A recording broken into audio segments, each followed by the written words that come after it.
Netcasts you love. From people you trust. This is Twit. Bandwidth for iPad today is provided by CacheFly at CacheFly.com. Coming up, big news from WWDC this year. Plus, Medium gets an iPad app, Instagram gets filters, and a new legacy, a Battleheart Legacy. All that and real-time translation action. Hot translation action on iPad today. I'm not even kidding. You won't believe what happened. Sweet. iPad Today is brought to you by Prosper.com. Prosper is a peer-to-peer lending marketplace that connects people who are looking to borrow money with those who have money to lend. Visit prosper.com/twit and receive a $50 Amazon gift card when you get a loan. And by Hover.com. Hover's the best way to buy and manage domain names. It's simple, honest, and easy to use. For 10% off your first purchase, go to hover.com and enter the promo code IPT6. And by audible.com. To download a free audiobook of your choice, go to audiblepodcast.com/iPad today.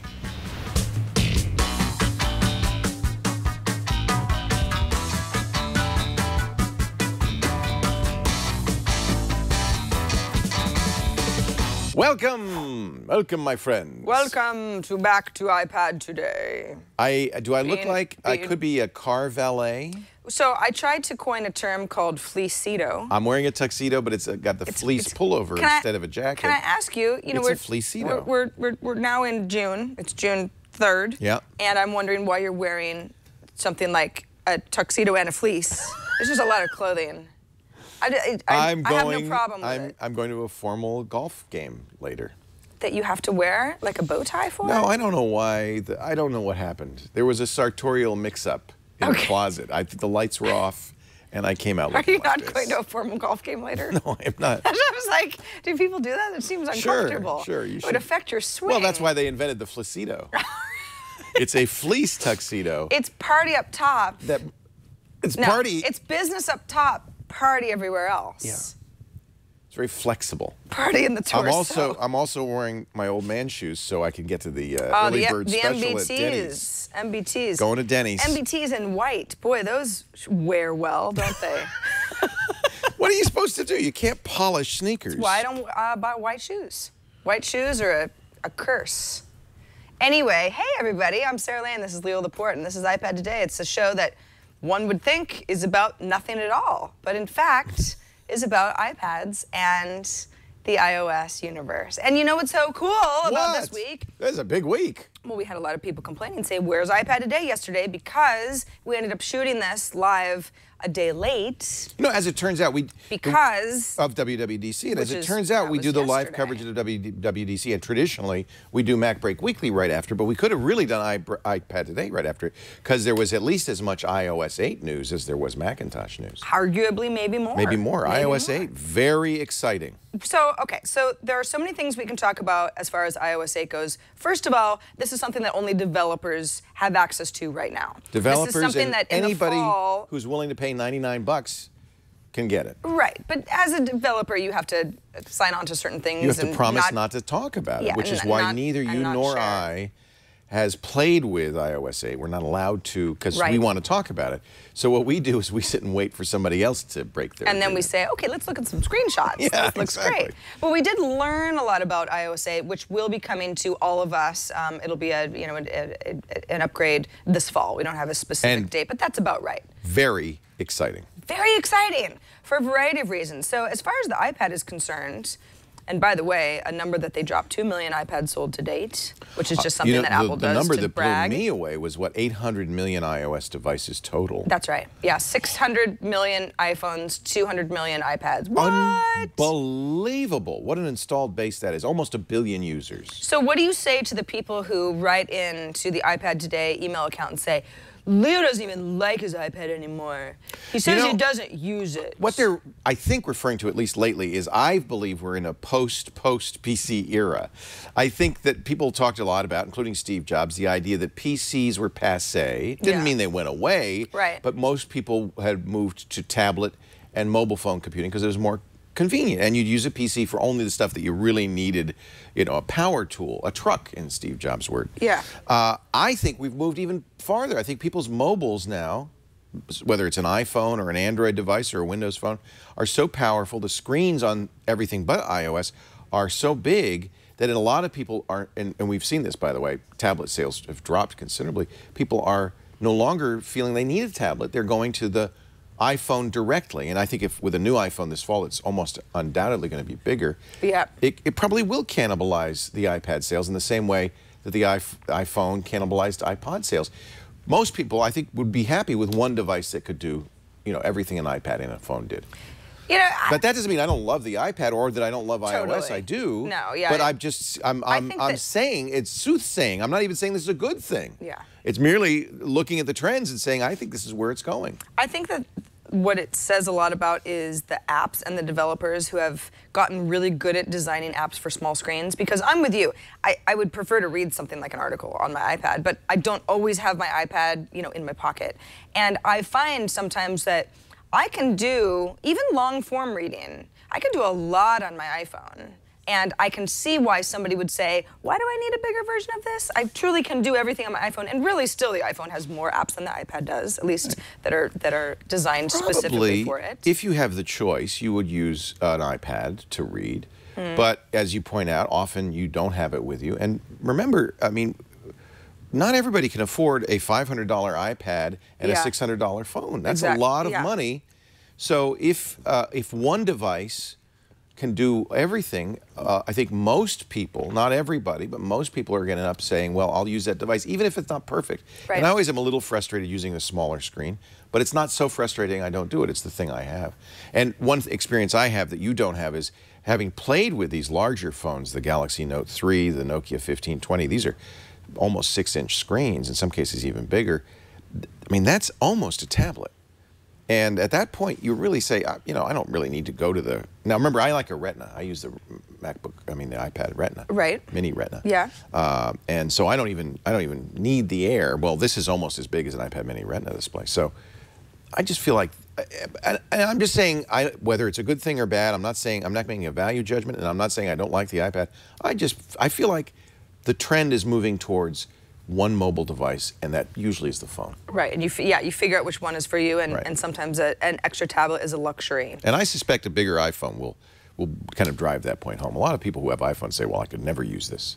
But that's because it's so small. It's only 4 inches. That's true. Well, I also think that I'm sort of one of those people who, I'm a creature of habit. I like things to look a certain way. So iOS for me is, I mean, that's part of my job. It's well, just look like at you. I'm You're kind sitting of there iOS focused. with a laptop and an iPad. I mean, laptop, iPad, and most of phone. Yeah. Nothing is ever very far away from me. A lot of people use all three.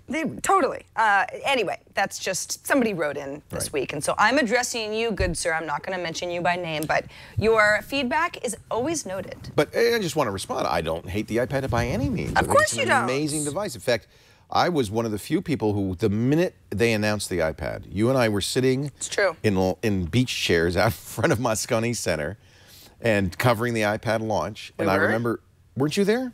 Beach chairs? You don't remember them? And Colleen was yelling at us? Oh. You remember that, right? That was, Yeah, we were sitting in like little... 2010. Yeah, 2010. We're like this far off the ground. March, but I remember very well, it was this January 2010, very well saying, this is the device Apple was born to make. This is what Apple wanted to make. The technology wasn't there. And the minute the technology got there, Apple rushed to make the iPad. And it's been a huge success. 200 million. I mean, there's a lot more PCs sold every year, but 200 million iPads is nothing to sneeze at. Nothing to sneeze at. No, something that, since we're talking about phones versus iPad, something that the iPad does not have yet is Touch ID. I have to assume that the next version of the iPad will. There's lots of rumors from supply chain manufacturers in Asia that indeed Apple's working on that. But Touch ID isn't just going to unlock your iPad in the future. Other third-party apps will be able to use Touch ID as well, so that you don't have to enter a password. You can use Touch ID to unlock apps. This was one of so many announcements Apple made yesterday that to me showed They're moving more in the direction we've wanted them to go in. We've been begging them to go in. And this was one right away. You and I both said, boy, if Touch ID could only be used for more than just unlocking the screen. Right. And or buying an iTunes app, stuff. yeah. And it remains to be seen how it will be used, how much access. And we should say this about everything we're going to say today is Apple saying this is what we want to do. But we won't know till this fall what it really, how it works, who adopts it, how widespread it is. But I think the potential for Touch ID is huge. I would recommend, though, remember, Touch ID has a roughly 1 in 50,000 chance of a collision. In other words, out of 50,000 people, it's likely that 2 have the same fingerprint. Did you know that? What? Yeah. I thought that my fingerprint was a Not special unique. snowflake. It's not a special little snowflake. What? So there's about a 1 in 50,000 collision chance with Touch ID. So it means it's probably not good enough for your bank password. It would be perfect for a second factor authentication. So you enter you'll go to your Bank of America account, you enter your password in, and it says, okay, now touch the home button and identify. And I would love that. I would jump at that. So I think in lower security situations, it'll be just like the iTunes Store, it'll be a one-touch thing. But in some cases, it might be a second factor, I think. I would want it to be, let's put it that way. I guess, yeah, exactly. For security the way reasons. that I don't want LastPass to unlock with Touch ID. That's going way backwards. Yeah. That doesn't make any sense. Exactly. But no, it'll be nice to see. Anyone who watches the show with regularity knows that Leo goes, oh, Facebook, I don't want to sign into Facebook.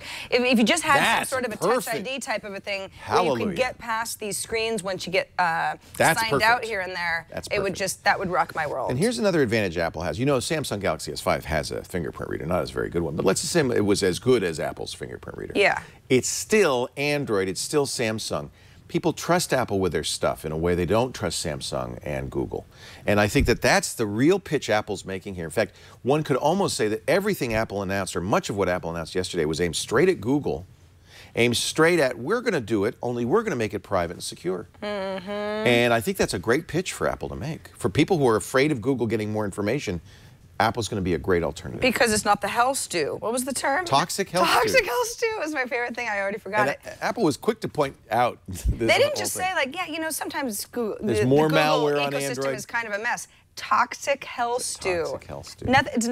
Is that a term? I think they made it up. It's good times. It was Adrian Kingsley something or other from was it CNET who made it up? It was a reporter. ZDNet made it up. Oh, really? Yeah. They were quoting a reporter who, by the way, immediately retweeted it and said, yes, they said toxic hell stew. He's not retracting it. It is my dream to somehow be quoted in an Apple keynote at some point. Adrian I guess I gotta Hughes, start making up more weird You terms. need stronger terms. You know, we're talking about Google. What else are you excited about? I'm excited. Well, I don't know if I'm excited about this, but I do think it's interesting that Apple is going head-to-head with Google by dropping Google for Bing in iOS search and then adding more context to searches where if you search for something like, let's say you search for an app or a word, iOS is pretty good about saying, oh, maybe you mean this app, or maybe you mean this email that has the word that you're looking for in it, or maybe you mean this text conversation. But let's say you search for Scotland. Now, at the top, Apple will say, maybe you're actually just wanting to know about the country of Scotland. There'll be a Wikipedia entry, and that's all powered by Bing, not Google. Not surprising. Although there will be some Google searches in there. This is not surprising only because this is what they've been doing all along with Siri. When you do a Siri search for something, it will sometimes look at Wolfram Alpha. It will sometimes look at Wikipedia. Apple is doing something, the big word that we all use and have been using for the internet for years is disintermediating these searches.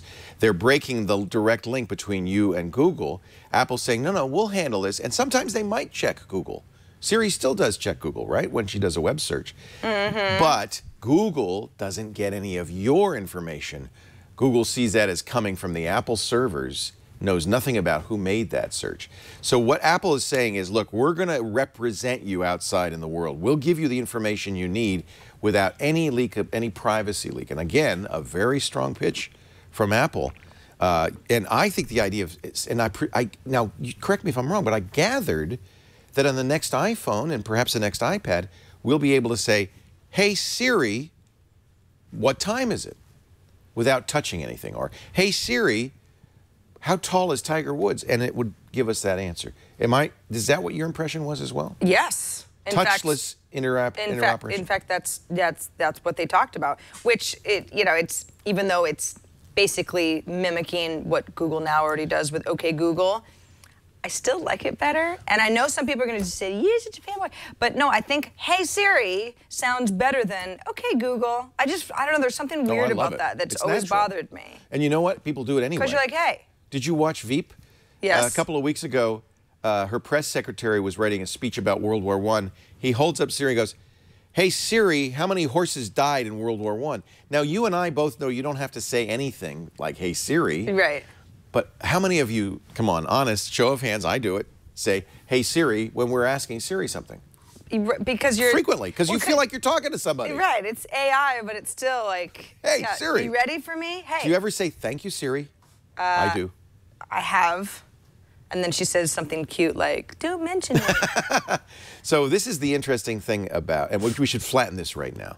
You said something a lot of people said, well, Google or Android has had this since 2011. In fact, I saw a great post saying Apple just announced everything Google announced at Google I/O 2011.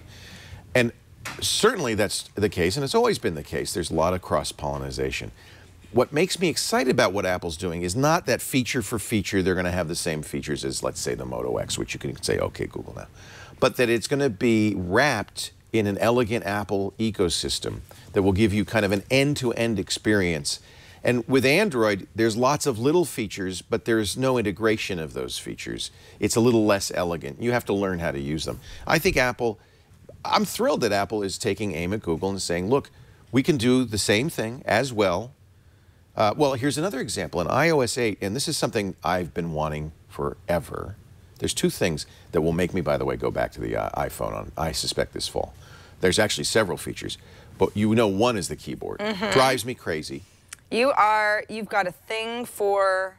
Well, it's all uppercase. Third-party customized keyboards. and I love Swipe, the ability to draw on the keyboard. Until you've used it, you really won't appreciate it. It's so much more accurate than tapping and faster. So there's a lot of... The ability to add third-party keyboards is, by itself, makes me want to look at the iPhone 6. But the other thing is something they call extensions. And this is very exciting. We've had this in Android for some time where you can install an app and its button will be added to your share button. Right now it's Facebook, Twitter, email, AirDrop, and very little else on the iPhone or the iPad. But now you can extend, a developer, an application can extend the capabilities of the share button, of the notifications. So I could write an application that puts stuff in the today notification or in the missed notifications. I could put a little text me back thing in there. So this is going to this is something that's always been missing from iOS, and Apple did this on purpose. Every app was kind of isolated. You could send a document, if you got a PDF in your email, you could send it to Goodreads, but that was it.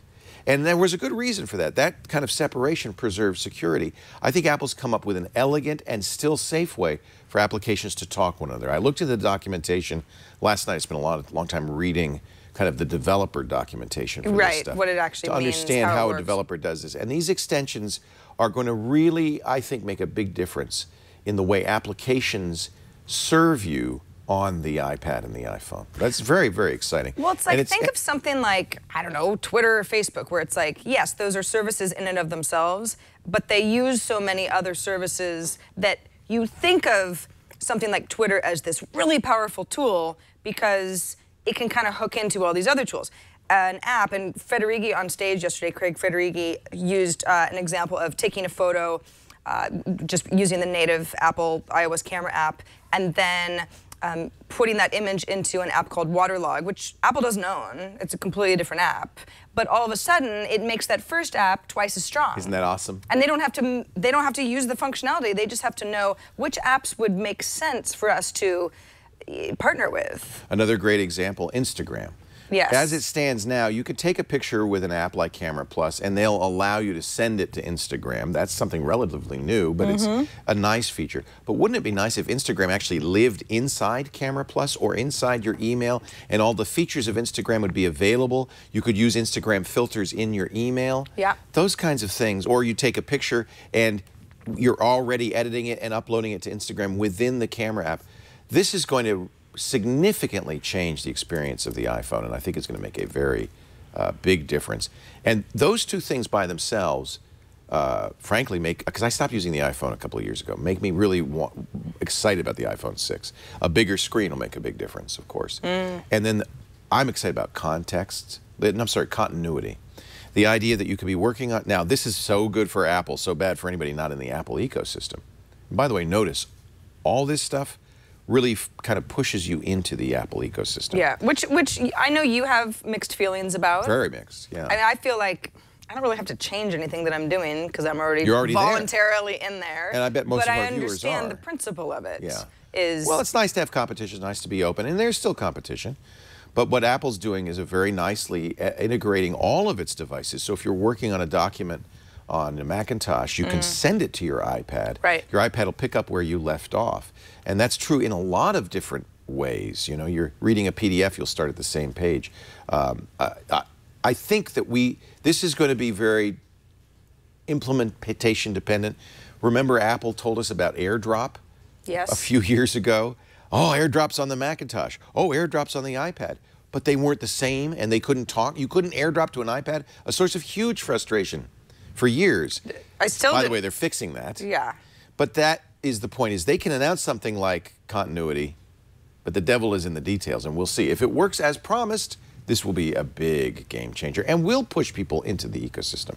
A couple other things that I think is really cool. iOS 8 will allow you to see how your battery is being drained per app. They didn't announce this, but I'm so pleased. Isn't that cool? This is such a huge thing. Because that's the thing. We get emails about this all the time where people are saying, is just because my device is getting old, what is that? You know, how do I know if apps are draining my battery? Obviously, an app that uses GPS in the background, they're you know, where it's kind of always monitoring you, that's going to be a bigger drain on your system than, I don't know, a camera app that you're not using at that very specific time, but you do. Because then you can say, well, I'm not going to use Facebook because it's killing my battery or whatever. Exactly.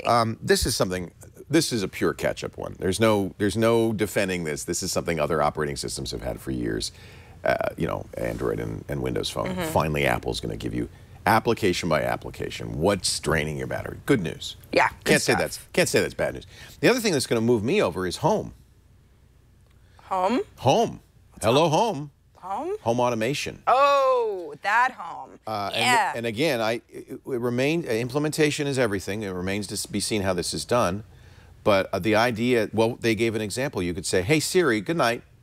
And Siri turns off all the lights, closes, makes sure the garage door is closed, makes sure all your doors are locked. Of course, you have to have devices that talk to the iPhone on all of those things, but the potential is huge. Home automation has always had a lot of promise, but nothing ever talked to anything else. I had to have my Hue lights and my Sonos system, and they didn't interoperate. Well, Apple has, of all the companies that have tried this, Google's tried it, Microsoft's tried it. Microsoft's been trying it for 20 years. I think Apple has the best shot at creating an ecosystem that can finally make an automated home reality, and I'm excited about that. I'm excited too, especially because often Sonos actually just updated their app. I should talk about that on i5, and it's a lot better. Oh, so much better. But it's still not like the most awesome app. It would be nice if you had one. It's like the remote, you know? It's like the Harmony remote. If you just have the one remote that looks pretty good and does all the things, that's what you want. And so that's the idea behind Apple's home automation. Are you excited about now? And this is another one where Apple needs to deliver on their promises, but the new iCloud and the iCloud Drive and the storage. I guess I am excited about it. Sure, yes, but think about I have this. So many cloud options right now. It's just not as if I'm hurting for a fair amount of free storage between Google Drive and Dropbox and. There's a million. There's a million. You don't stop now. Well, but I guess I'm just thinking of OneDrive from Microsoft. Anything that I'm using on a regular basis. I don't really use OneDrive. You use Google Drive a lot, right? Yes. Constantly, so every day. This is something that irks Apple. They would like you to be using iCloud. The problem is Apple's iCloud App Sync has never worked. Developers tried and tried. Some developers, remember Renee Ritchie said on Mac Break Weekly yesterday, have literally tried for years and finally said, it doesn't work. We can't use it. And they create the Omni apps, Omni Pages and OmniFocus. Yeah. They created their own Omni Sync because they could never get iCloud Sync to work. Well, if Apple can get it working, the idea for using the iPad is phenomenal because it means, again, like continuity, you could start work on a desktop. All of those files are accessible to you in the same apps. And that's, by the way, notice now why this is why iWork was unified across the platforms. Right. This is huge. Again, if you're an Apple ecosystem user, if you use iPad, iPhone, and Macintosh, this will all work beautifully together. I doubt very much it'll currently iCloud is available on Windows, but only because they have an app that you can see yourself. They did mention it. They did mention Windows on stage yesterday, but yeah, I think that was. I mean, it wasn't like that was a big part of it. And somebody's saying, but what? F and Dunn in our chat room. What if you have a 128 gig iPad and a 32 gig iPhone? They solved this with photos. Much of this data is going to stream. It doesn't get stored on your iPad. I had the same worry. Right now, photo stream's limited to 1,000 photos because it duplicates it on all your devices. They don't want to fill up your iPad. But the future Photos app, which won't be available till next year, will work on your desktop, work on your iPhone, work on your iPad, share those photos in their entirety. Every photo you take, but they won't live there. They'll stream there, and unless you want them to. And that means you don't have to, the constraints of storage are no longer a problem. You basically store it all on iCloud Drive. Well, and you pay for it. That's the thing. It's very affordable. 5 gigs free. But it's much cheaper than Dropbox. Much. That's true. Dropbox is it's very pricey. I mean, people have been undercutting Dropbox for a while. Dropbox is still working off of like we were here first, so they've got that name recognition. Well, Google Drive, but they're really going to have to come down in price. I think last month dropped the price significantly. Dropbox did not respond, which surprised me because I think that means people are going to, if they're price sensitive, they're going to. Problem is, Dropbox has some lock-in. Because how many of our iPad apps sync with Dropbox, right? A lot. So there's some lock-in there. You can't really say, well, I'm going to go to Google Drive because your apps won't work with it. That's why iCloud Drive is much more significant. You have to think every app on iOS going forward will support iCloud Drive as a way of storing docs, syncing settings. And wouldn't you like that? I mean, isn't it silly that you might have TweetBot on your Mac, TweetBot on your iPad, and TweetBot on your phone, and they're at different stages in Twitter all the time? If you read a Twitter feed on one, it should be synced up everywhere else, shouldn't it? Little things like that make a huge difference. Of course, that iCloud Drive is going to do that for you, and that is significant, and it doesn't take a lot of storage. What was it, $1.99 for 10 gigabytes, $1.99 a month? I think that's plenty. I think you're right, because it was $99 for 5 gigs. Yeah. It was very affordable, I thought. Affordable. I'm just saying Apple also reaps the benefits from having us all streaming stuff. But no, that it works. Well, of course Apple does. Believe me. Yeah. I mean, every bit of these announcements is to Apple's benefit. I know. They're not doing it for their health. This is it's a business. Right? There's HealthKit too, but I mean we could talk about this all day. We can It isn't a health book though. It's not health book. It's you talked to Mark Gurman yesterday. I did. And I thought it was kind of funny because Mark had a couple of rumors that didn't pan out. Well, at 9 to 5 Mac, and Mark is a brilliant guy. To his credit, he said, well, yeah, they did pan out. They just changed it from health book, and they changed some fonts. Okay. He says nothing in there is actually any different. It's just got packaged differently, and he says the screenshots were the same. He thinks that they, changed it because of him. Changed it because of him, or deliberately leaked out something that was a little bit wrong, knowing that they were actually going to roll it out as health. Right. And I mean, I think there's no way for me to know. A little far-fetched that they changed the name from Health Book to Health because Mark Gurman had leaked it. But he got the essentials right. He is right on that point. It's called Health. HealthKit is a tool that other health providers can use. And as we expected, it doesn't mean that Apple's going to have an iWatch. They didn't even mention it. Or a health device of any kind. It's just going to be a place to store that information. Right. And for it to work as they proposed, where you swipe it to your physician, is going to take FDA approval because it has to be HIPAA compliant, and it's going to take obviously the cooperation of physicians and health groups and hospitals. So there's a long way to go on that one. We've seen both Microsoft and Google fail in this area. So. Well, they're a little before their time, but maybe that's it. Time might be right. I guess I should probably think about going to a doctor. I haven't been to a doctor in a long time. Yeah, think how much easier it'll be. Swipe my information to them. But the example they gave, that your doctor could request that you get your blood pressure twice a day, and that HealthKit would make sure that he would get that information immediately. Things like that really could improve your health. Absolutely. Could be very important. Yeah. But again, devil's in the details. We'll see how they. Yeah, we'll see how it goes. I'm just excited. I feel like Apple played all the right notes.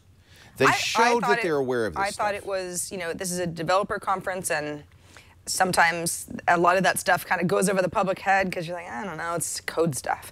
But it was exciting. There was a lot. One more thing. A lot of news. Can I? One more thing? Yes, you can have just one more thing. Just one Gaming. more. Did you love the Zen Garden? Oh yeah. Epic. With the sand rocks. With the what are they called? Zen and the garden. rake. Sand and you rock. touch the cherry trees and the sakura blossoms all go like That's this. something called metal, which Yes. is basically designed to allow developers to program to the metal, to baby. run much more complex gaming with less GPU power. To get a little technical, Apple has always relied, you know, Microsoft has something called DirectX, which is a way that programmers can hit closer to the metal when they write games, and that way Microsoft was able, has been able since Windows 95 to give developers for games a really great experience, but an easy experience for developing. Apple has always used something called OpenGL, which is not an Apple standard, but an open standard. Apple's never been fond of it. Its OpenGL drivers have always been very weak. A lot of developers don't particularly like it. So what they're saying is, look, all right, we got it. We're not going to make you use OpenGL. We're going to create something that is probably more like DirectX. It's still going to be a layer between you and the hardware, but you know, they drew a diagram. Instead of this thick, it's this thick. I don't know, what does that mean? It's only this thick. It looked pretty good when the Epic demo. Now remember, Epic has been there before. Epic was the company they brought on stage with the original iPad announcement to show Infinity Blade, and then Infinity Blade 2, and then Infinity Blade 3, which never appeared. And apparently instead of that, they're doing this, a garden, a beautiful little... It's really hard to see on this video how beautiful it looked during the keynote. Yeah, it was very smooth, very elegant. I mean, just... And here's the interesting thing. They developed it in 2 weeks. Apple gave them the information they needed to write this app to the metal in 2 weeks. Now, probably they developed the app and all the artwork long before that. Sure. But the actual code to use the metal. And that means you can use the incredibly fast Apple processor, the A7, directly. The A8, which will probably come out this fall, would be even better. Look at the particle effects there. That's something you can't... They kept using the word console gaming. This is what we've been waiting for the iPad, and it won't be this generation, maybe it will, but probably the next generation iPad, to be as good as an Xbox 360 or even an Xbox One, as good as a PlayStation 3, maybe certainly even a looks that way. By the way, gorgeous. for anybody who missed the keynote yesterday, it's up on apple.com. You can just watch the whole thing. But this part of the presentation was done by the guys at Epic Games. Weren't they funny, those two? They were like, so nerdy. This is so... I love nerds. Yeah. You won't believe how good the graphics are. Those were my It was adorable. I loved them. They should be the new, you know how there's that meme, True Detective Season 2? It should be those guys. That should be them. I thought it'd be funny. They could be... They could figure out processing problems. Yeah. Much like, did you see, yes you did. What? Silicon Valley, the last episode. No spoilers, No I know. spoilers. They think we spoiled it. We didn't spoil anything. We didn't spoil anything. But you know what I'm talking about. They solve a very tricky programming challenge. And it's in the most hysterical way. It is steeped in reality. That's the best part. It's not really that far-fetched. But anyway, we could go on and on about iOS 8. Duran Duran song, Nerds on Film? Yes. Yes, I thought Nerds so. on Film. Yeah. Yeah, it's one of their best. Yep. After Hungry Like the Programmer. Hungry Like the loved Firefox that. browser. Yeah. Yes, also another really good one. That's such a good video. We talked about a lot of stuff. iOS 8 is, there's so much to it. We're probably going to be talking about iOS 8 for the next couple of weeks. I think we hit the high points. I think so too. Yeah. A few links that tell you a little bit more about some of the stuff. If you're whole new interested, programming language, which I have been fascinated by and I'm very excited by. Which I keep calling Swipe, even though I mean Swift, because who can blame Think of me? a chimney Swift. It's I'll think of Taylor Swift. Or Taylor Swift. Unofficial One of my favorite mascot programmers. Of iOS. I mean, she is just a programming. She's so good at it. She's only like 23, 24. I don't even think she's that old. Genius. I'm not sure if she's of drinking age, actually. iPad today, or twit.tv/IPC. told me she was the other night. I feel bad now. Well, as long as she's 18, you're not going to jail. Normally we record iPad Today on Mondays at noon. Today, this week, because of WWDC, we had to shift our schedule around a little bit, so thanks to everybody who's watching a day late. Good to have ya. And everybody who subscribes to the show and watches us on demand, thank you for being you, and even the people who listen to us on audio only. You can't always see us, but hey, who wants to see us anyway? It's the apps you're interested in. Speaking of which, the App Store, bundled apps. You'll be able to buy apps, 3 or 4 of them for a lower price. That's exciting. They'll have video previews in the App Store. That's too. Exciting. Yeah. I mean, for somebody No demos still.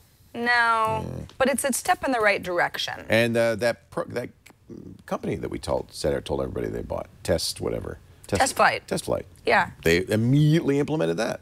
They didn't bury it. They bought Test Flight, gosh, only a few months ago, and I had forgotten. Isn't that great? Because Apple has a history of sort of buying things and then you go, oh, remember that company? Web 23's 11 is right. There was nothing more touching than Taylor Swift's breakup video with Objective-C. It was so sad.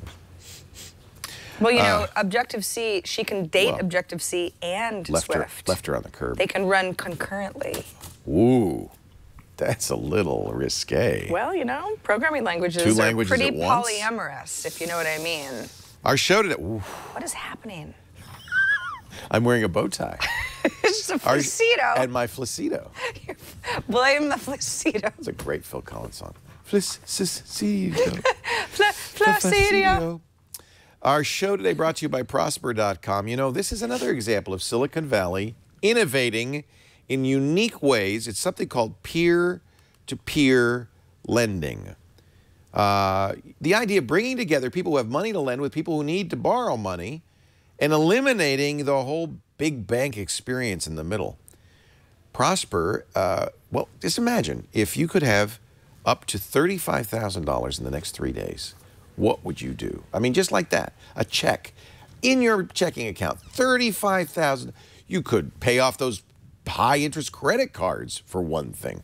You could, I don't know, fix up the house, start a business, do something productive, start your app design. I can think of a lot of things I'd like to do with $35,000. Can you? Here's what you do. Visit prosper.com/twit. You're going to fill out an easy form, and this is merely to get your rate. This won't affect your credit score. But once you see the rate and you say, you know what, that's a good deal. These are fixed rates. They're unsecured personal loans. There's no collateral needed. You can get multi-year terms, of course. This is a really great idea. And you go in there, you get your rate, you say, yeah, I'll take it. No, you don't have to put on a tie, go into a bank. If I went into a bank like this, I don't think I could get a loan, to be honest with you. There are more than 2 million members now, both lenders and borrowers alike at Prosper.com. Of $1 billion in funded loans. Get on in there. At least get a quote. Prosper.com/twit. And Prosper is offering Twit viewers a $50 Amazon gift card when you get that loan. Prosper.com/twit, up to $35,000 in just 3 days, plus the Amazon gift card when you get a loan. Prosper is not affiliated with Amazon. For gift card details, visit Prosper.com/twit. We thank them so much for their support of iPad today. So, have you, I know you have all of you seen Apple's expanded Your Verse campaign that shows the iPad as the mobile creation tool? I have mixed feelings about these. I think they're very inspiring. I wonder if they're good ads. Maybe they are. I don't know. Well, what do you mean? I'm a little inside based. Well, I mean, I love seeing a brilliant composer and conductor using an iPad to do all of this, you know, incredible stuff. But is this something somebody's buying an iPad to do? Well, the travel writer was a little bit more approachable. You know, it's actually kind of funny. I'm going to show off an app later for my app cap that I got from that travel writer. It's kind of neat. If you go to the App Store right now, I love that they did this. What they're doing is they're showcasing people who are, you know, experts in their craft, whether it's music or, you know, maybe somebody who's made a successful career as a travel writer. So this is a conductor and composer, Esapeka. And they kind of do this, it's like a little expose, you know, a day in the life of this person who's using the iPad as a creation tool, and not just like, oh, look, I drew a dumb picture. It's like, he's a composer, like one of the world's best composers. They are a little, you know, the commercials are obviously a little manipulative. Sherry King's is a little bit better, because it is stuff I might use, and I think it's interesting. She's a travel blogger. Yeah. Actually, though, show this, Brian, because what they did on the App Store is they've highlighted these. Yes, exactly. Sherry's is here, and Esapeka Salonin's is here. So you see the apps. It's not just like, oh, look, that's inspirational. They tell you watch the video, but here then are use the apps the that are featured. They should do this with all their ads from now on. This is great. I think so too. Because then it's not like, well, I don't know how to do that. Right. That's probably just, she's just better at it than me. I mean, Well, in some of these she's using apps, all you're the going to go, same wow, apps. she's using Pinterest and Facebook. Well, I know I can use that. Yeah. Right? She's using Duolingo for language. We've talked about that. SoundHound for music. Glimpse to let people know she's coming. Photopedia, we've talked about. All of these we've talked about at some point. TripAdvisor. This is the kind of things you would use. And you've got one of these apps. One of these, a little later in the show, is going to be your app. It's true. I'm not going to tell you which one, but it's pretty fun. Sorry, I called him a composer. He's a conductor. Somebody in the Well, no, chat he's room also a set me composer. straight. He's a composer and a conductor. Well, yeah. That's what he's showing in the ad. He's showing He him does it compose all. music. It's sort of like being a producer. I compose and then I conduct. Yes. Yes. La la la. La la la la. La la la la la. And he uses Pianist Pro, Notion, which is a great notation program. And you know what? I almost recommended this as my pick of the week a few weeks ago, the Orchestra, which is a wonderful app that shows how an orchestra works. They just released a new one that's Vivaldi's Four Seasons. And I don't think we've ever It's wonderful. mentioned that before. We have Touch Press. It's just we great have stuff. mentioned Notion and Pianist Pro in the past. I almost did Orchestra, but it's expensive. It's $10, and I thought, man. Yeah, like how And they many have one. people If is you it like really? Vivaldi's Four Seasons, they just released one. Same company. And they show you the score. They have the actual music playing. You can see the score. You can learn about different camera angles and stuff. It's really nicely done. Yeah, I like all his stuff. A lot Who of his doesn't stuff, like the Four Seasons by Vivaldi? It's my favorite thing. What are you, an axe murderer? When we were in Venice, we went to see people dressed up like Vivaldi play it.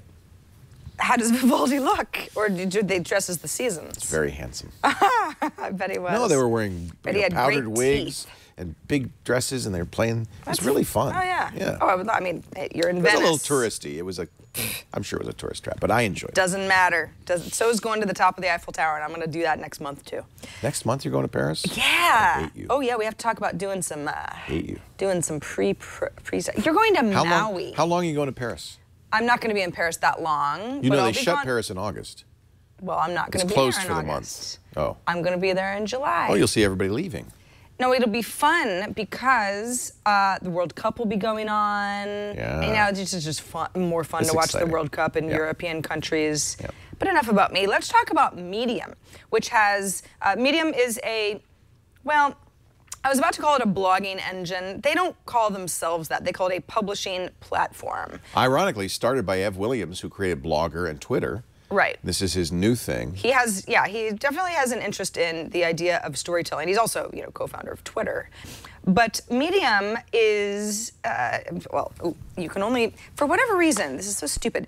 This has been an iOS app for some time, but not an iPad app. It was an iPhone app So that you could run on the iPad. It is now universal. But it doesn't go landscape mode. No, that's kind of dumb. Well, Actually, once you Medium's get... been all about design, Once right? you get into, let's see if you, okay, well that's a weird example because there's not even using text. Let's see. This is more typical of Medium. Yeah. Yeah, it's long reads. Whatever. It's a thing to read. So this is, there's not really much to it. Kind of weird thing about the iOS apps on Medium, and they say that they're going to be working on write privileges, is that it's really just for reading. You write on your computer if you were going to add your own post to Medium, which anyone can do. It used to be like only a few people could add posts on Medium and publish them. Now anybody can with an account. But this is all just for reading. So as you can see, if I'm in a particular story, I'm scrolling down until I get to the end of the story. You can see, I can share it, I can recommend it, I can see who wrote it and what category it was published in. Medium has a bunch of categories. This particular one is called Risk Takers. And I don't know what risk he was taking because I haven't read it yet. But when you're done, you just swipe to the left, and then you're on to the next story. This one you can see has been posted to a category called Social Struggle.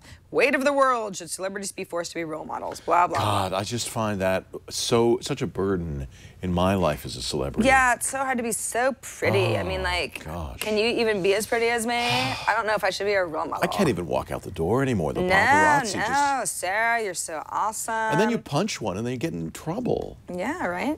Of Williams, who I'm following. Anyway, this is just, Medium is... It's free, right? There's almost, yeah, it's totally free. There's almost, it is just a vehicle to read a lot of pretty cool stories. Medium sometimes gets a little bit of a rap, I don't know if it's a bad rap, but a little bit of a reputation of, oh, well, this is an Ev Williams thing, so, people in Silicon Valley use it to, write about how, self-important they are. But there's a lot of great stuff on Medium. Jeff Jarvis writes for Medium. Yeah, it's a ton of really good content, and I think it's an iPad app worth having.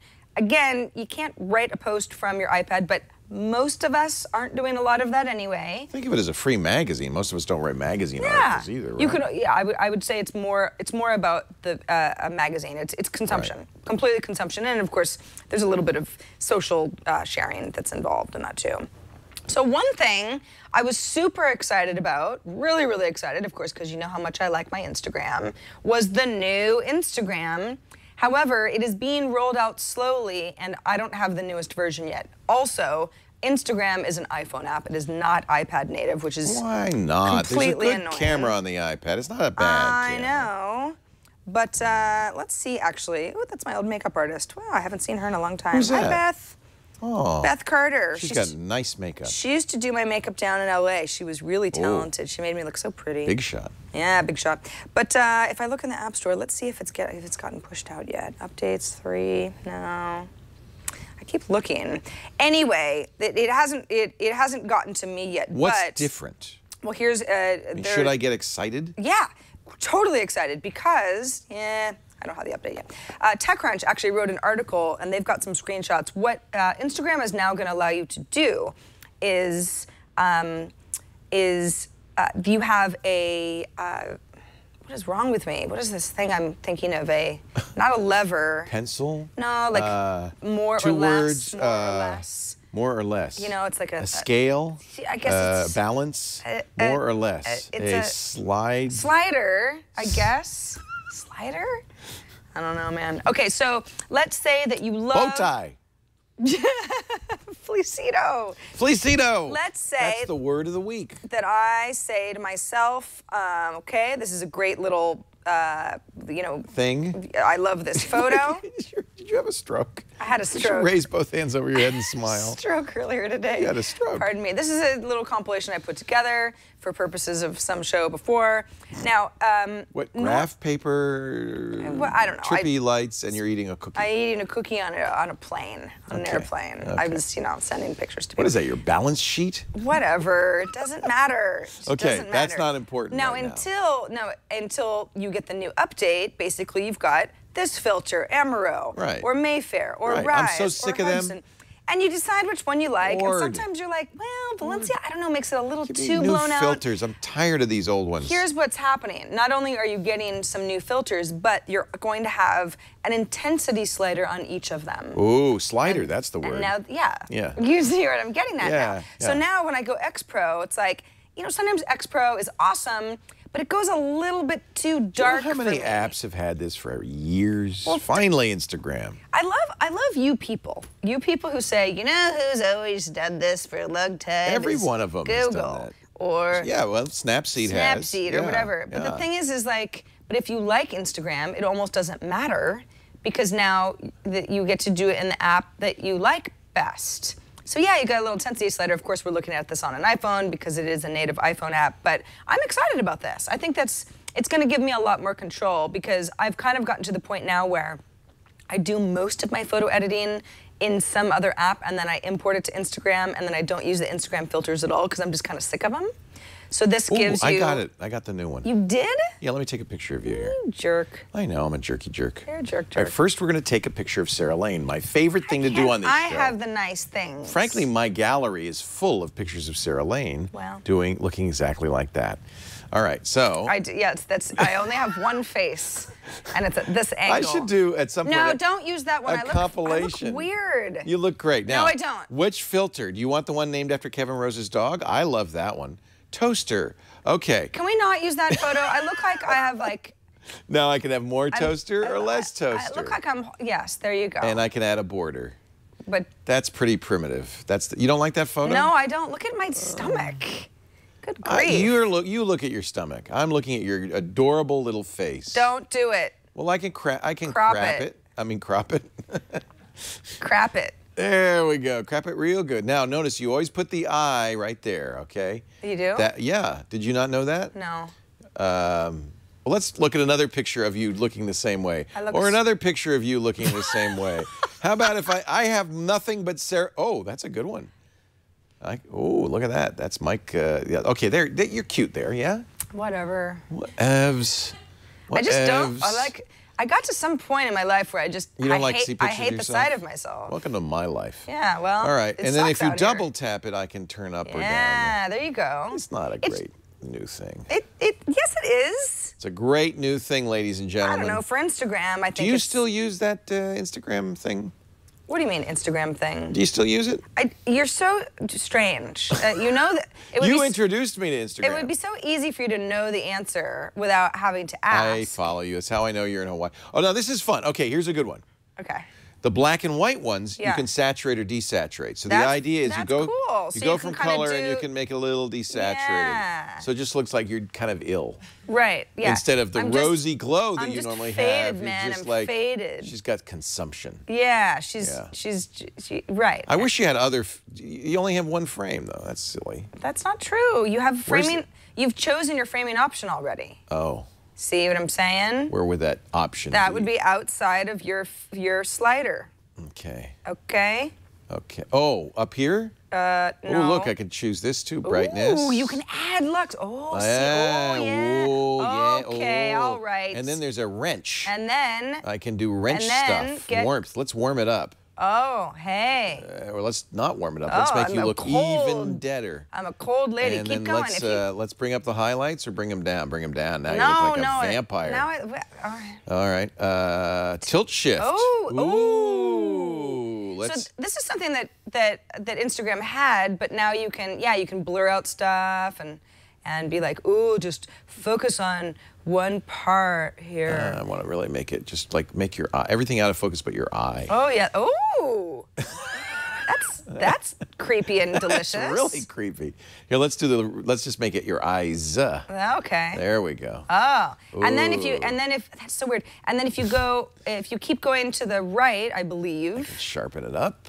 What else you want me to do? And then keep going. Borders? I don't see borders. Oh, I thought I. Adjust, brightness, contrast. No, that's the wrench. Anyway, there you go. Now I'm going to post that. I'm going to post it on. Oh God. I don't know what this is. You're gonna post it on that weird app that you don't know what it is. What happened there? It's fine. I don't know. What you know, maybe it wasn't meant to be. Wasn't meant to be. It's all right. Let's post that right now. While you're posting, should I tag you in this? I know whose eye that is. It's me. Sarah. Sarah. Let's add a photo to the map. This is Instagram 6.0. Scooter X notes in our chat room, which is true. Right. Great photo. It's so good. And well, it's better than Madonna's photo. Gosh. Why do you follow her? Because she's Madonna. She's a famous person. I don't follow her. Look, she's teaching a classroom of students. I don't like following celebrities as a rule because it's always pictures of them. I guess that's the point, right? You know what? I really don't like all the ooh, hello. I don't like all the selfies. I agree. No more selfies. I follow this rapper named Iggy Azalea, and she's really pretty, but like all of her photos are like sultry photos of her. It's either selfies it's like, or I already food. know that you're pretty. I'd rather you just keep rapping. I like Ohm because he takes random pictures of buildings. He's a sensitive dude. He's he's surprisingly sensitive. He is a sensitive dude. Yeah. He is the Yoda of technology. Does everything backwards. Yeah. Okay. So real quick, we were talking about how Apple has sold 800 million iPhones and iPads combined. NTT Docomo, which is Japan's largest carrier, is going to start carrying the iPad Air and the iPad Mini 2 starting on June 10th. They didn't before? Isn't that weird? Weird? Well, not that, I mean, you could get it in Japan, but not on NTT Docomo. So this is for people who are getting data But they're plans. like the biggest, as you said, the biggest carrier. Yeah, so this is, it's kind of a big deal. I think, especially since Japan, is pretty Apple-friendly historically. So I just thought I'd throw that out there for those of you who like the business sides of things. You know what I also like? What else? The side of. We were talking about the toxic, why can't I think of this? Wasteland? Hell spawn. Hell salad. Hell salad. Toxic hell stew. Hell stew. I made it more healthy than it was. Toxic hell stew. I thought it was a salad. When we heard that yesterday, we all said, ooh, it'd be so fun if we got the URL to Toxic Hell Stew. it was taken. .com? Quickly. Already. .com was taken. It goes to Google's page, by the way. It does not. It goes to Android, yeah. Oh, that's funny. Good work, At least it did then. Are. I don't know what it does now. But, and then, you of course, know, somebody registered it on Twitter immediately. But if you were going to register and maintain domains... Where would you do that? I mean, it seems like you have a lot of options. Who knows which company is better than the next? I bet you when they registered toxichealthstew.com, they just went right to Hover. Not to be confused with Hoover. Which is... Some people say Hoover, and I want to be very clear that H-O-V-E-R is pronounced hover. It's not Hoover. It's not a vacuum cleaner. We're talking about the best domain name registration and management anywhere in the world. Yeah. As soon as Hover came along, I transferred all my domains over there. I was on a variety of other less good services. Hover, I'll tell you, first of all, because Toxic Health Stew. What do we got here? You know what? ToxicHealthStew.club. Let's take it. Toxic Health. They got the new .clubs. Oh, I love that. Wouldn't that be fun? Toxic Health Stew Club. You actually have quite a few choices. .com is often gone, but Hover, of course, does all the top-level domains, including the new .club.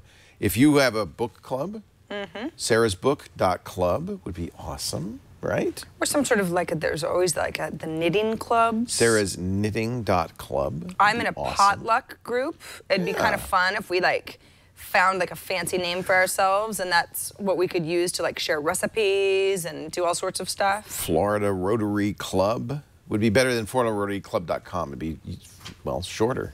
.club. So I was in the AV club in school. Think of how schools could use this for extracurricular activities. Lots of reasons. So and it's very affordable. Here's what you do. Go to hover.com.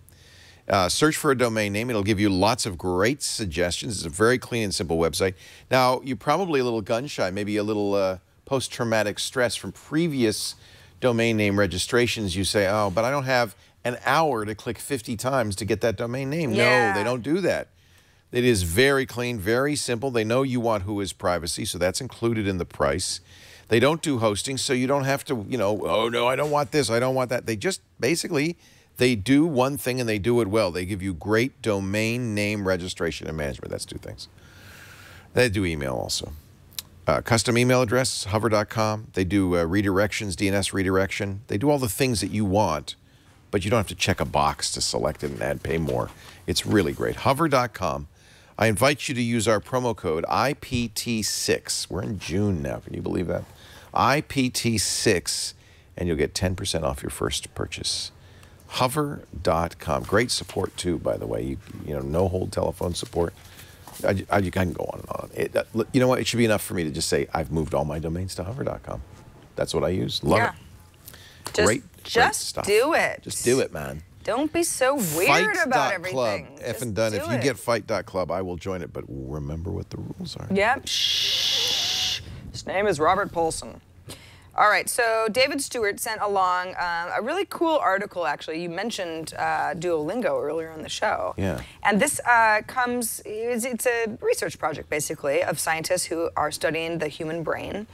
And I wanted to talk about it because it's really just an article. It's not an iPad app specifically, but that if you study a language, or if you just spend time with more than one language, so at least you are conquering and practicing 2 or more languages, your brain ages more slowly. That's great news. You are smart. It's not so much that you're smarter, but you don't depreciate as fast. I think that's really good news. But we've kind of known that for a while, that brain exercises keep just like your muscles, if you continue to work out, your body will last longer. Same thing with your brain. You continue to work it. And languages turn out to be a very good way to work your brain, probably because that's one of the things you do best when you're young, so it's a little bit more stress. It's intense. Yeah, I mean, I'm always working on my French, that's just my hobby, and it's hard, and it's frustrating, right. And I just, it's like... But it keeps you young. Well, I make myself work at it. I bet if you sat down and said, I'm going to learn how to play the piano, it would be a very similar benefit. Maybe. In fact, I would try to mix different things like that, audio, visual, different styles of learning. Some of the, have you ever done any of the brain training apps like Luminosity? Yes. Lumosity. Yes, we've talked about it on the show. And what they'll do, and I love Lumosity, actually do this, is that they will do different games. So Some will test reflexes, some will test visual, some will test auditory cues, and the idea is to kind of develop your brain evenly. You don't have one giant lobe sticking out on the left there. It's very unsightly. David Stewart mentioned Duolingo specifically, just because we've talked about it recently. Love it. Yeah, but this is just, this is one of many apps that, even if you're sort of like... The boy! Right, yeah, I know what that is. The boy. And so I'm playing the Duobot. It's very Pavlovian. It makes my mouth water every time. See, look how good I am at this. See, you have been studying. I have been practicing. J'apprends. But anyway, even if you're sort of like, well, I don't really... La femme. Le fille, le femme. La femme. Well, that's exactly what I just said. Femme. Je suis la femme. I am the man. Oh, crap. Oh, la fille. That's what I said, la fille. Okay, well, I'm not going to do this right now because you guys don't need to see me la femme. Embarrassing myself with my French. But yes, I think this is just kind of a fun thing. I don't know, maybe you got 15 minutes a day and you think, well, I don't really care about other languages, but I don't know, just maybe pick one. You could impress your neighbor who's from Italy. You know what else is good for you? What? Chocolate. Yeah, it is. I'm not saying it's going to help your brain or anything, but it's just good for you. I feel like there's some study out there that says... We're going to find it, damn it. Right. Eat chocolate every day and you'll be a healthier person. I think there is, but there's something about dark chocolate, right? Because it has a lot of antioxidants. Yeah. Yeah, but the milk and the sugar you want to, not so good for you. You want, so the darker you want the like chocolate, the 80% cacao. Cacao. Sounds like something Method Man would say. So we got a duh tip from Dawn who says, I recently found out that if there are old email addresses in your recents, the bad/old one can be deleted by clicking on the I at the line that comes up when you start typing. Yeah. Then click on remove for the address to remove. It's easy. Now hold on a second. Now hold on there. Hold on a second. Wait a minute. Let's figure out what Don is talking about. So he's saying... you have to do this in Mail, right? The iOS Mail app. Yes, that must be what he's talking about. So if I go Mail, let's do this in real time, shall we? Okay, so if I say, to Leo... okay. So he's saying if this is coming up as like the first result, right? And I'm like, no, I don't want the recent ones there. Yeah, I don't want that one. Tap the I. You go ahead and say that, and then you say remove from recents, or just remove from recents. That's good. I don't want to get rid of you. I just don't want Mail to always be assuming that that's the person I want to email. Maybe I never email you type of thing. So that's actually a cool dot tip. I didn't realize that. So anybody who uses the native Mail app, that's a nice little tip if you're constantly feeling annoyed that somebody that you don't talk to or you don't like anymore is always rising to the top of your autocomplete results. And to generalize that tip, if you see a lowercase I in a circle anywhere on the iOS, any app, always tap it. It's never going to do anything, but it'll give you the option to do things, and you'll be surprised. That's where a lot of good stuff is hidden. Got another duh tip from somebody. I'm sorry. Sarah and Leo. I just learned that to take a panoramic photo of a tall object, like a tall building or maybe a tree. Turn the photo on its side. You just go into panoramic mode. Yeah. Turn the phone or iPad sideways on its side, and pan up or down. Now, wait a second. We don't have panoramic mode on the iPad, though, do we? Do we? We must. No, I don't think so. Surely they would leave that out. I think that's phone only at this time. Well, that shouldn't be see? in there at all. Yeah, yeah. Wise guy, eh? Unless you know. So that's, I guess, a really good tip for people who have iPhones. I gotta delete that picture I put in my Instagram feed. That's terrible. Oh, the one of me? Yeah. It's creepy. Especially since you really don't post that much, so people are probably like, where'd this... Oh, there's a new picture from... Yeah, ooh, that's not good. What a crazy person.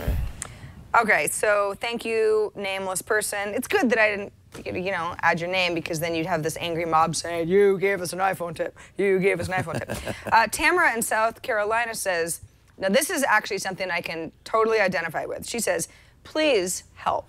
Yeah. My contacts are a mess. I have 2, 3, or more entries for each person in my contacts. Sometimes it's like the same information. They're duplicating. I'm not sure how this happens or what the best app is to fix it. I see a lot of cleaner apps for sale, but I don't know if those are good or not. Thanks in advance. Actually, there are 2 things you're talking about the iTunes music library. No, she's talking about contacts. Oh, contacts. Like where I'm like, oh, Leo Laporte, let's go into the contact. And I'm like, well, wait, I have like leovault.com, and then I've got your phone number that also has leovault.com, and there are multiple entries, and it's stupid.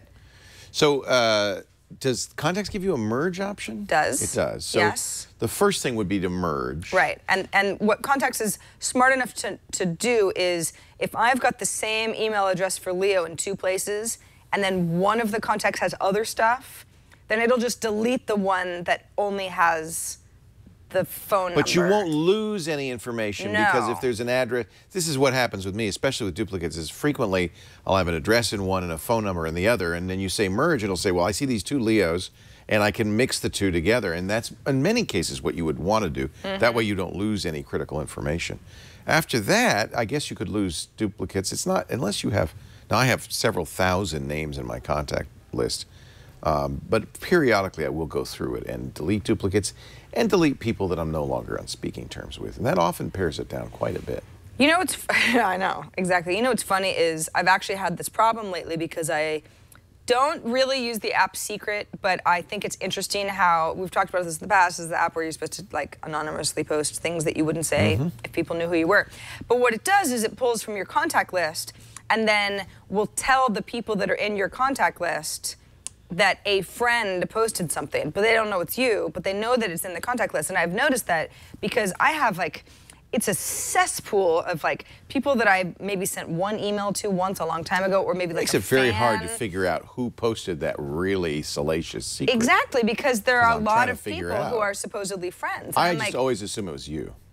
Well, always assume that it isn't because I never post anything there. Dang it. Never, ever, ever, ever, So the one, ever. I'm secretly in love with Leo, but I can't tell him that wasn't you? It wasn't me, no. Jeff? It was probably. Okay. It was probably. No, Secret, I only but now this is interesting because now Secret lately has been telling you how many of your contacts are in Secret. Right. And mine's only like 38 people. And mine is like hundreds. Oh. And it's because I just have too many contacts. Now, Tamara, I know that that's not specifically your question. Your question is... It was Mom. Dr. Mom says it was her. It was? Yeah.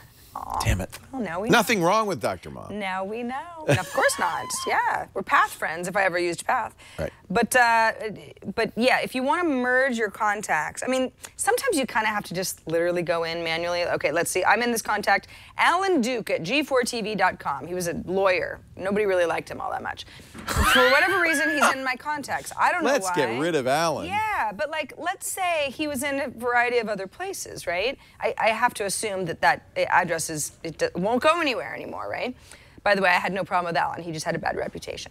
You go ahead and say edit, and then down, if you scroll down, you've got all these fields where you can add stuff like birthdays, whatever, blah, blah, blah. Add field, link contacts. Then you can link with another contact. That's essentially a merge. Yeah, exactly. Yeah. It's the same thing. So if it's I had kind of manual, though. It is kind of manual. It is on a case-by-case basis because contacts doesn't want to just be too aggressive because you could lose stuff. Yeah, or then you don't know where that phone number was. Now the chat room is saying, and this is not something you could run on your iPad. You'd have to run it on a desktop and then sync it to the iPad. They like Plaxo, and I used to use Plaxo all the time. Remember, Plaxo got kind of a bad name. It was created by Sean Parker, the guy who founded Napster, and it got very aggressive. If you joined Plaxo, the idea of Plaxo was syncing your contact list everywhere. If you joined Plaxo, it would spam everybody in your contact list saying, Sarah's in Plaxo, why aren't you? It was very annoying. But I know they've been sold, and I know they've changed some of their strategies. In fact, Sean Parker is very bitter about how it was sold. I suspect that if people are recommending it now, that's probably safe to use. Certainly be worth looking at. And it used to be free, plaxo.com. I'll have to take a look at it. I did use it to dedupe, and it was a very effective deduper. And I don't know, is it still free, Brian? I don't. Yeah, free Plaxo account. See, that always makes me nervous, doesn't it? Hey, any app or service that's real spammy is not my favorite. Yeah, Let's used just to be. say that right Sean, now. I think it was actually after Sean Looking at Parker you, sold it. LinkedIn. Although I went to LinkedIn the other day and it was like I had all these messages from people because I've turned off all the notifications out of anger, and then I'm like, oh, I'm actually missing some stuff. I just got to go to LinkedIn all the time. Whatever. All right, we love hearing from you. I'm like, what do I want to talk about? I want to talk about how much we like you. If you want to get a hold of us, we have questions, obviously. We've got sort of our little Ask Leo section where we try to help problems like Tamara is having, or apps that you'd like us to review, or duh tips that you found, or whatever. Or articles that you think that we should just read, and so on. Please do write us at iPadtoday@twit.tv. You can leave us voicemails if you would prefer at 757-504-IPAD. You can send us videos. You can tweet at Leo or me.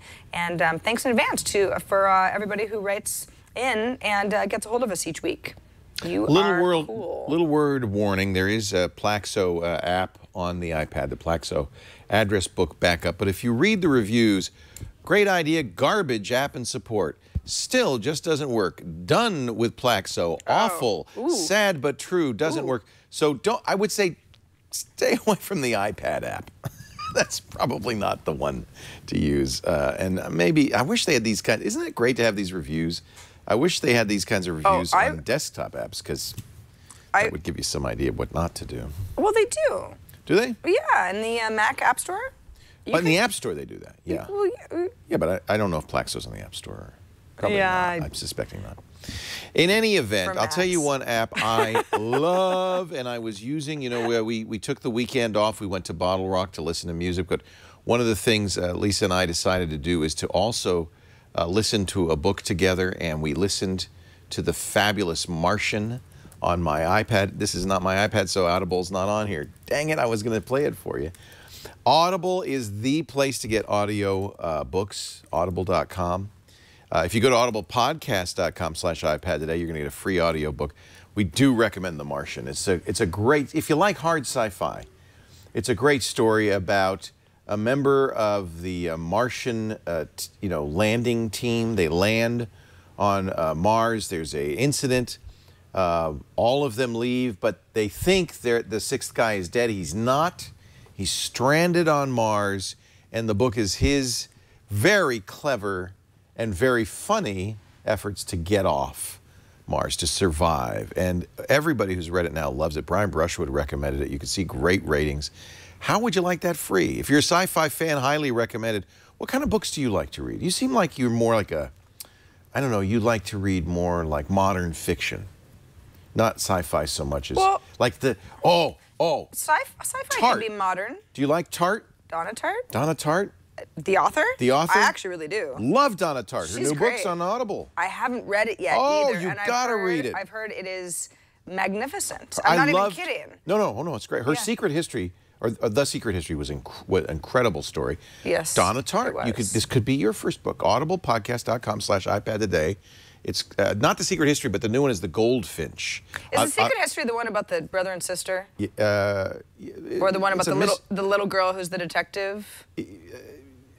It's a college. It's set in a college. It's and the brother-sister one. And there's a murder. It's an interesting story. It's really an interesting story. It's good though. The Goldfinch. Everybody's raving about it. That's the new one. You're dying to read it? Get it for free. audiblepodcast.com. God, I'm glad you reminded me of this. Yeah, I love Donna Tartt. Well, so this is an example. If you like modern fiction, a great place to go. This is the summer book, by the way. Everybody's reading this on the beach and everywhere else. If you like science fiction, they've got it. If you like history, if you like fact, I've read a bunch of very, very good books lately about our industry. Dogfight, a fabulous book. The Walter Isaacson biography of Steve Jobs. Look, I don't even pick up physical books anymore. I listen to everything on audible.com, and I think you should too. If you like podcasts, you're going to love Audible. audiblepodcast.com/iPad today. We're going to get you your first book free. And by the way, you cancel anytime in the first 30 days. The book is yours to keep. You pay nothing. And you will, of course, with any subscription, including this one, get the daily edition of the New York Times, the Wall Street Journal, read to you, their digest. audiblepodcast.com/iPad today. Get your free audiobook today. You're going to love it. It's time for our App Cap Awards. That is your App Cap? Now, hold on a second. This is something that you've got something. My first grade teacher, Mrs. Patty Abraham, is retiring. I am the exclamation mark to her career. What does that mean? So Patty Abraham, who had taught first grade for 35 years, I think. Was it Redondo Beach? I can't remember what city it was in. Came by on a Sunday to visit, or yesterday, I think, to visit us. Okay. And we sang, we said the Pledge of Allegiance. I heard. Yeah, and we sang the Star Spangled Banner. I heard that too. Yep. And she gave me this hat that she'd had for many years in her first grade classroom, and I think it's an apt cap. Can you see the date on the newspaper? It's pretty old. Yeah, it kind of seems yellow. It's a little yellow, but although I'm always so curious with old newspapers. It is the Daily Press from Victorville, California, and it is Thursday. Oh, I'm gonna have to. I don't want to take it apart. Well, it's from Thursday. Okay, all right.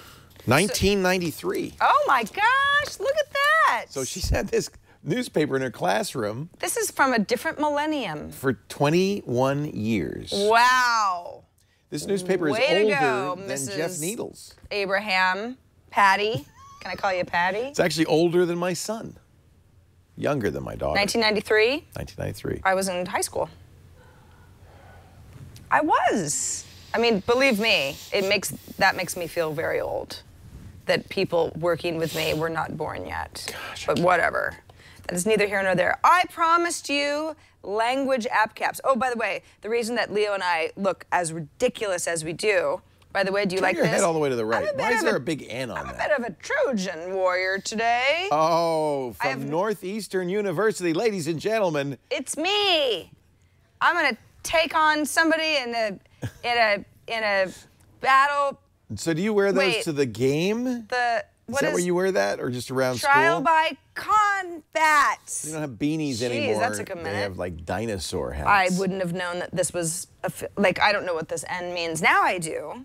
Northeastern. It's a place in the Northeast. It's in Baston. It's in Baston? It's Baston. Oh, isn't that nice? Pack the car, Northeastern, yeah. Sure. You know, I watched The Departed the other day. Oh, don't you love the accents in that? It's better with age. That is a great movie. Such a good movie. Such a good movie. Love it so much. But, okay, so we wear these, and we call them our app caps, and we talk about an app that we each like. And so my app is language related. I mentioned earlier in the show that I will be in France soon. Yeah. And I've got this friend. Très bien.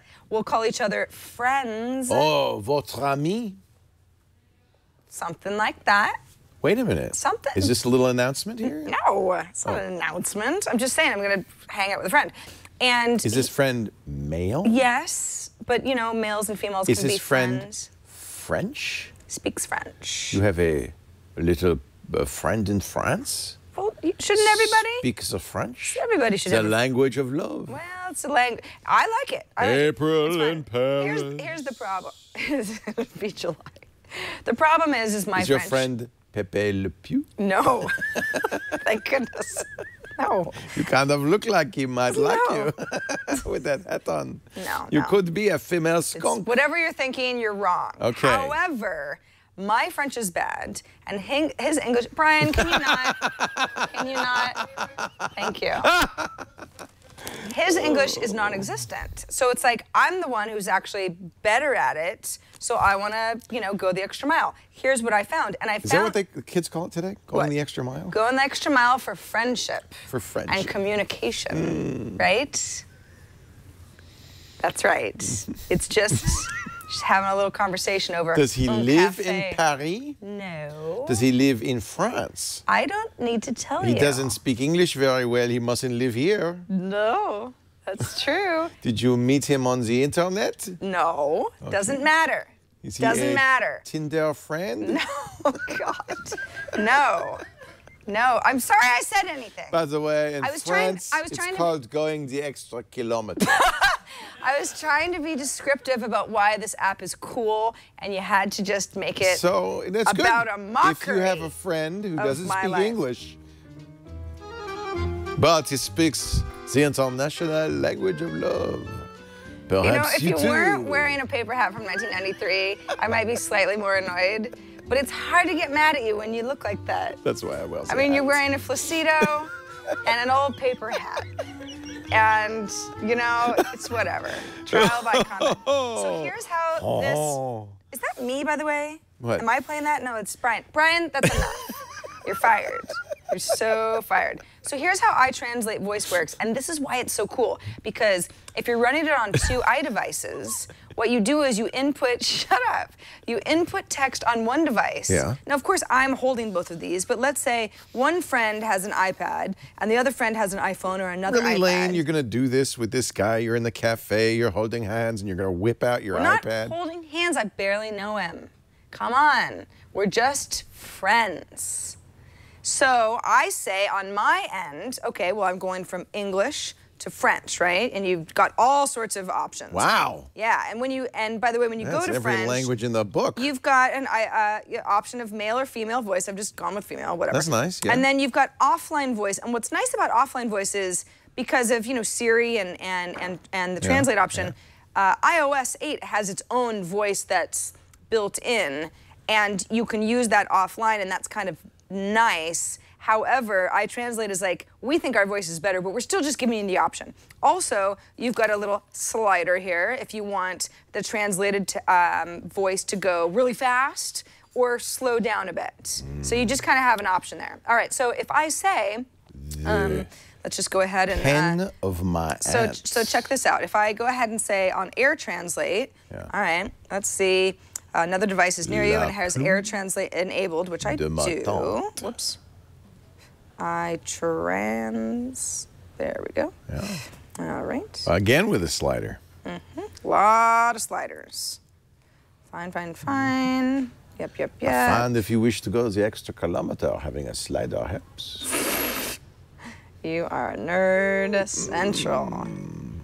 Oops. Oh. Sorry, I'm not sure what you said. Wait, hold on a second. I just want to make sure that... Searching for a device. No, now hold on. Wait a minute. It sees, so you can send it from one device to another? That's what I'm about to show you. Oh, that's cool. So he could be in another land. Yeah.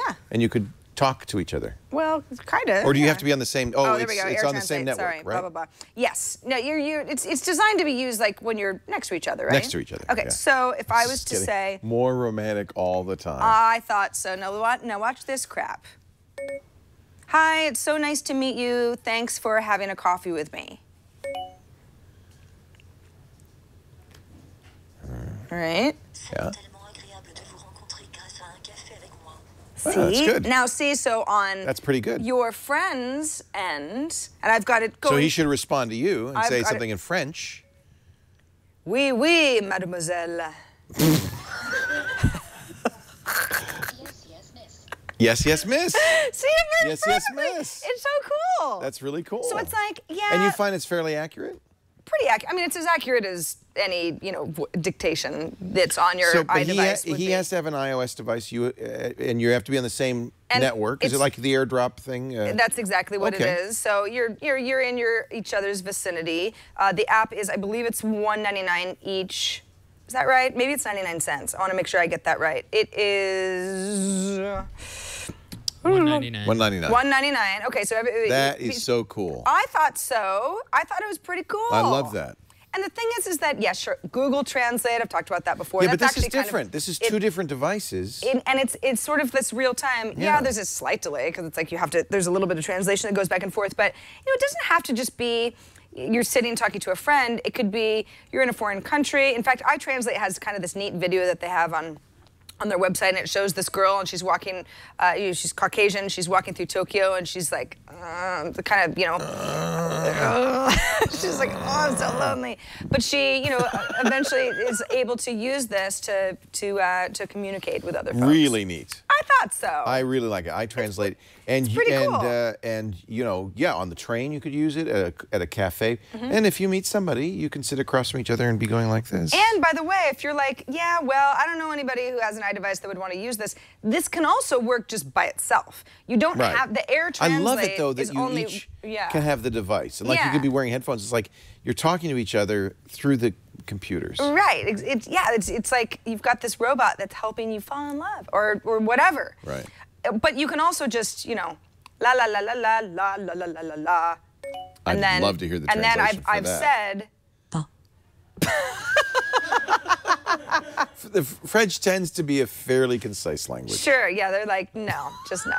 But I've said, without saying that I am talking to another device, it's all going on here. So this is actually happening more just like a regular translation app. Yeah, so it's fun. iTranslate. iTranslate, you translate, yes. we all translate. iTranslate voice, actually. iTranslate is a different app that does just more like straight the voice translation. version. Yeah, so this is the voice version. It's a lot of fun. Editor's Choice this week, and I thought, you know, I like this kind of game. I'm going to try it. And it turns out to be actually really fun. It is called Battleheart.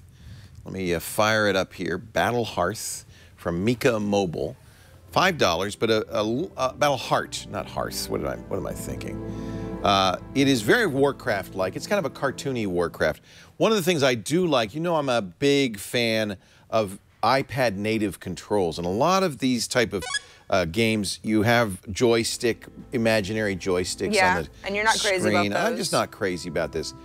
This one is, let's go down the gloomy path. What do you say? This one is much more touch-enabled, but very much similar to Warcraft. You have different character classes, male and female.